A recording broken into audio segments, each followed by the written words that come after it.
Beatrice Fairfax. Date 1916. Your co-star was a lovelorn column queen who solved the crime before the final reel. You sang bright songs in Broadway musicals and danced the foxtrot, then took to a screen where you could not be heard but only seen, yet seen to good advantage after all. I wondered if you knew my father then, when both of you were names to reckon with. He left the stage, became another man, but you stayed on and made a life of it. Your rising star fell soon upon the rocks. Your life's on this marquee, with Harry Fox. A friend of mine is in love with a silent film star named Olive Thomas. She is the subject of the first chapter of Kenneth Anger's book Hollywood Babylon. Her death by mercury poisoning was the very first Hollywood scandal, predating the Fatty Arbuckle affair.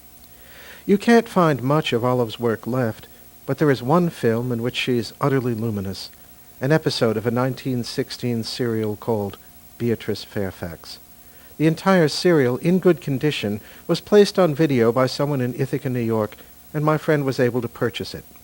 Olive is featured in an episode called Play Ball, but the actual stars are Grace Darling as Beatrice, a well-known advice to the lovelorn columnist, and Harry Fox as her cub reporter friend.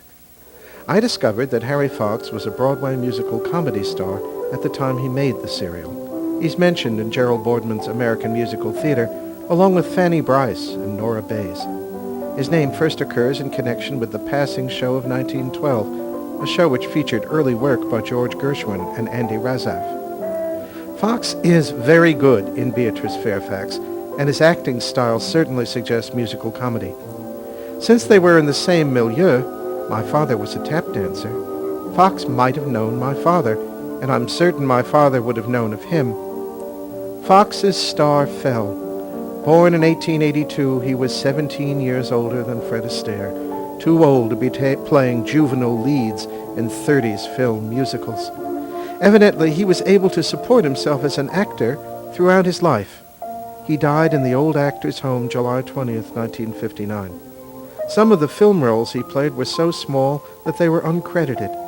He has a bit part in Fred Astaire's film Easter Parade, 1948, and one supposes that Astaire knew who he was from the old days. Irving Berlin, who composed the songs for Easter Parade, often recycled his own ancient material. One of the songs in Easter Parade is The Girl on the Magazine Cover. It was originally in Stop, Look, Listen from 1915, a Broadway musical of which Harry Fox was the star. Fox introduced both that song and Berlin's I Love a Piano. Harry Fox was the inventor in 1914 of the fox trot. As part of his act, Harry Fox was doing trotting steps to ragtime music, and people referred to his dance as Fox's Trot. He married Yangtze Dolly of the Dolly Sisters in 1914 and did an act with them. My father used to tell the story about a brief brush with the possibility of superstardom. He was on the bill with the Dolly Sisters when the man who danced with them fell sick. The stage manager of the show was a friend of my father's and told him, "John, you get out there and replace that man. It will be the making of your career." Unfortunately, my father had to make a change during the Dolly Sisters' performance. He'd never seen the act. Had he seen it, he would have tried, but he had no knowledge of it. This story always struck me as a little suspect. After all, who ever heard of the male partner of the Dolly Sisters? Yet if the male partner was Harry Fox, he really was somebody.